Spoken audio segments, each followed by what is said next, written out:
Azad was the Congress president. India's freedom movement gained momentum.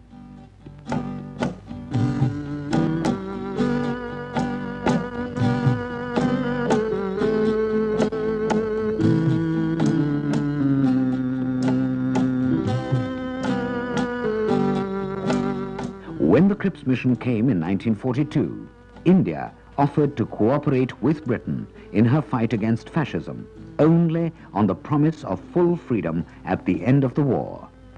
The Cripps mission failed.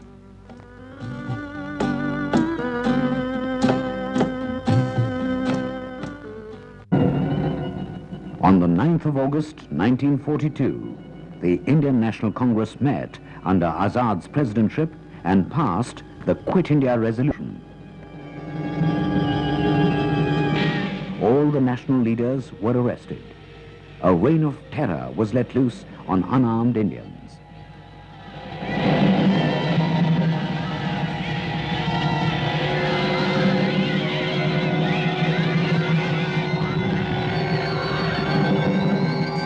While in Ahmednagar Fort jail, Azad wrote a preface to the Tarjumanul Quran and a series of letters later compiled as Gubare-Khatir, a gem of Urdu literature.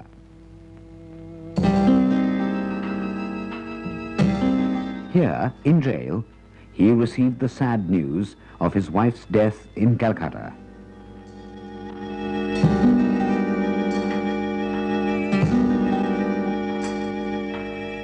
After 3 years in Ahmednagar jail, Azad returned home.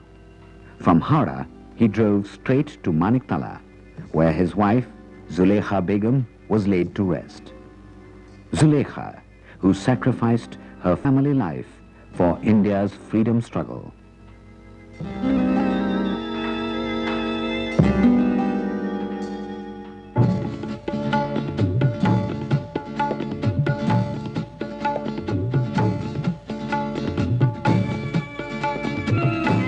In 1946, the cabinet mission came to negotiate terms of Indian independence.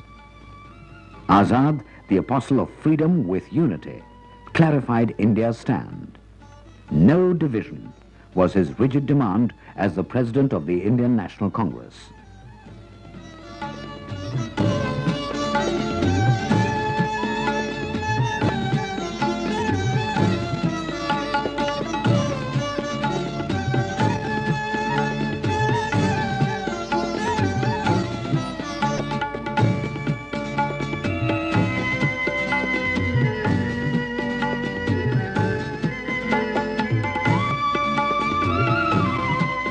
The statesman in Azad convinced the mission of the inevitability of unity with Purna Swaraj, and the cabinet mission declared, Pakistan is neither practicable nor just.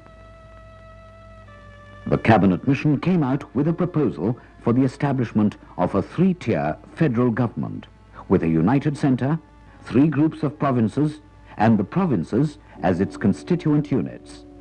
The mission accepted Azad's view that the majority of subjects be treated at the provincial level. The cabinet mission's plan was accepted by the Congress and the Muslim League.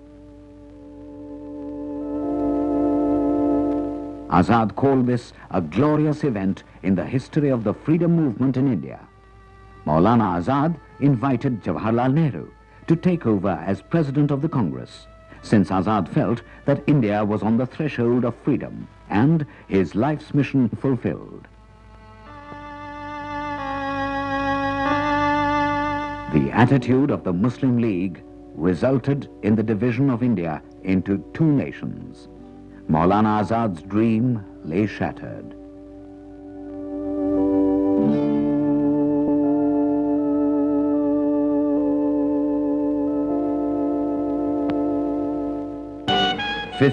August 1947, India became independent.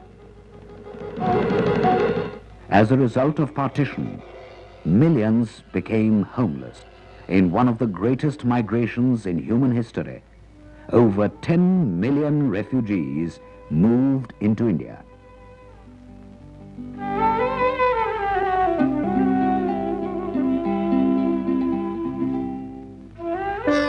first cabinet of independent India, Azad became the Minister of Education. His historic speech at Jama Masjid in 1948. The partition of India was fundamentally wrong. The rising tide of suffering today is the direct result of the misguided leadership of the Muslim League and the colossal blunders committed by it. Dear friends, you must change yourself radically. Come, let us take the pledge that this country is ours. वो यकीनन मुस्लिम league की गलत क़ियादत की फाश गलतियों का बदीही नतीजा है। अजीजों, अपने अंदर एक बुनियादी तब्दीली पैदा करो। आओ अहद करो कि यह मुल्क हमारा है, हम इसी के लिए हैं और इसकी तकदीर के बुनियादी फैसले हमारी आवाज के बगैर अधूरे ही रहेंगे। As Minister of Education, Maulana Azad assumed the heavy responsibility of raising the standard of literacy, modernization of education, establishment of science and technology to meet the demand of India's industrial and rural development.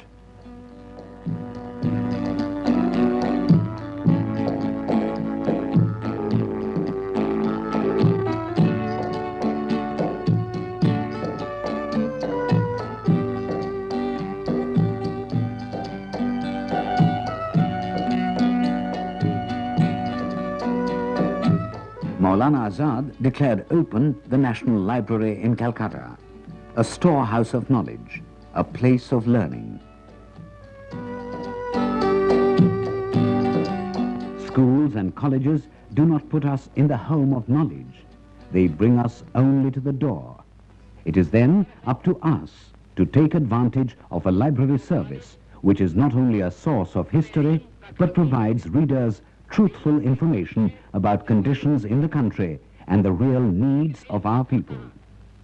वो दरअसल कुतुबखाने से मकसूद यह है, कुतुबखाने के service से मकसूद यह है कि एक मुल्क को उसकी हालत और जरूरत के मुताबिक और किताबों के जो पढ़ने वाले हैं उनकी हालत के मुताबिक जिस तरह का लिटरेचर, जिस तरह की किताबें चाहिए. As Free India's first education minister, Azad established the Indian Council for Cultural Relations, now housed in Azad Bhavan.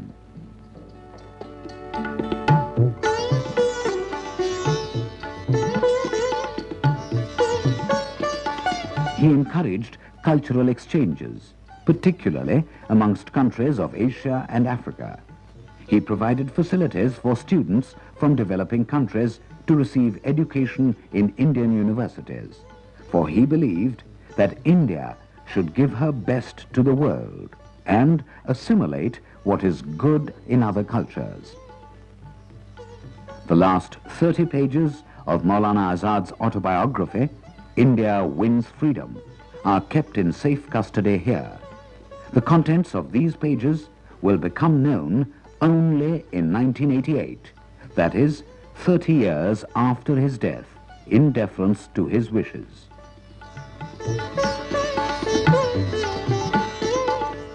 A doyen of India's composite culture, the apostle of Hindu-Muslim unity, Muhyiddin Ahmad Maulana Abul Kalam Azad, passed away on 22nd February 1958. A giant among intellectuals and a great statesman, Azad gave all he had to the nation. He died homeless, penniless.